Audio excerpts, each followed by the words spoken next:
Football Manager 2005 saw some elite talent emerge within English football. Let's have a look at just some of these players.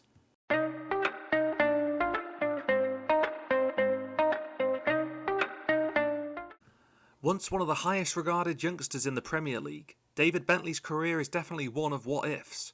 After failing to get game time with a deep Arsenal squad, he was loaned out to Norwich, before eventually being signed by Blackburn Rovers.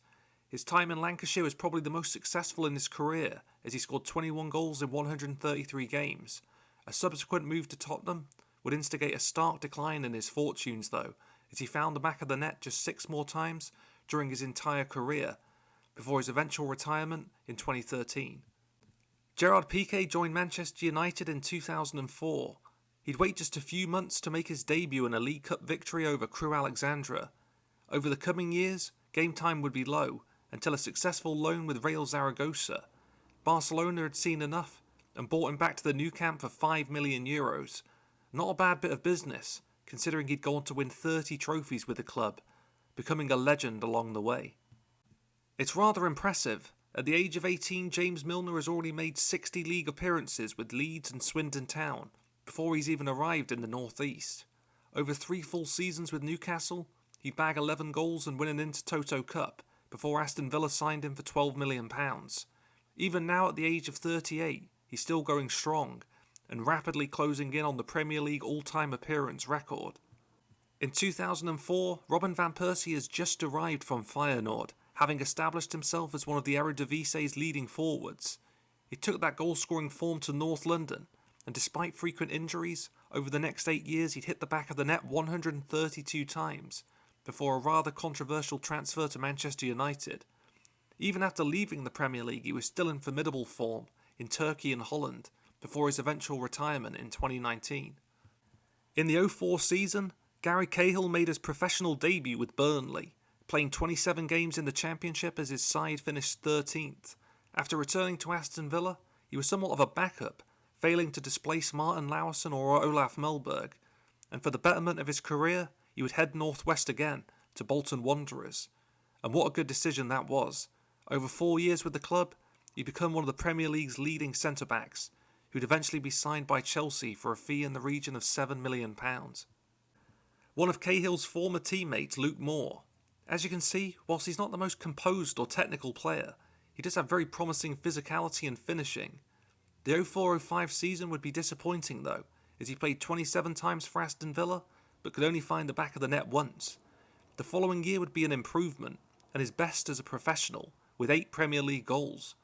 This was probably his peak, as over the next 8 years he'd become a journeyman, playing elsewhere in Britain, Turkey and the MLS. He retired in 2015. Another who burst onto the scene at a young age, only his candle burned a little longer. Having made his debut with Everton aged just 16, Rooney would score 17 goals in his first 2 years. Sir Alex Ferguson had seen enough and bought him to Old Trafford for almost £30 million. That definitely turned out to be a bargain, as he went on to become Manchester United's all-time top scorer. Seeing Xavi, Andres Iniesta, Deco and Thiago Motta ahead of him in the pecking order, Cesc Fabregas made the decision to join Arsenal in 2003. Over 7 full seasons with the club, he'd registered 152 goals and assists, before the allure of Barcelona brought him back. Many trophies later, his career would come to an end in 2023. Most recently he was managing with Como FC, pretty successfully, as he won 3 out of 5 games he was involved with. The 04-05 season would see Stewart Downing's breakout as a professional. In 48 games for Middlesbrough, he'd find the back of the net 6 times. With the coming seasons, he'd almost win a UEFA Cup, falling in the final hurdle to Sevilla. Following their eventual relegation, Aston Villa bought him to the Midlands, before Liverpool would acquire him for £20 million. His time on Merseyside was pretty disastrous, as he scored just 7 goals in nearly 80 matches. Darren Bent made an instant impact with Ipswich Town, over 3 full seasons scoring 56 goals. Charlton Athletic identified his talent early and bought him to the club for a bargain £3 million. The goals kept coming, and so did the England call-ups. Tottenham had seen enough, and they would sign him for a club record £16.5 million. Despite a slow start, in the 2009 season he was the club's top scorer, but he would depart for Sunderland shortly after. After suffering relegation with West Ham United in 2003, Glen Johnson was signed as the first purchase of the new Chelsea era. He'd gone to play 72 games with the club, winning a Premier League title, before he left for Portsmouth in 2007. On the south coast, the trophies continued, and he exhibited some of his best form, playing in a solid back line alongside Sol Campbell, Sylvain Distin and Herman Hreidarsson in an FA Cup final triumph against Cardiff. Still going strong now at the age of 38, Ashley Young has enjoyed a 21-year career already. Back in 2005, he's with the club which developed him, Watford. In 110 games, he'd scored 22 goals and earned a Championship playoff promotion, before Aston Villa bought him to the Midlands for $8 million.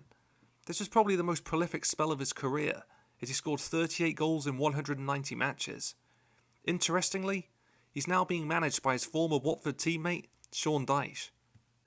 The mid-2000s was certainly a fun era in the Premier League, and with a lot of these players' careers now concluded, it'll be interesting to see what other impacts they'll have in the sport.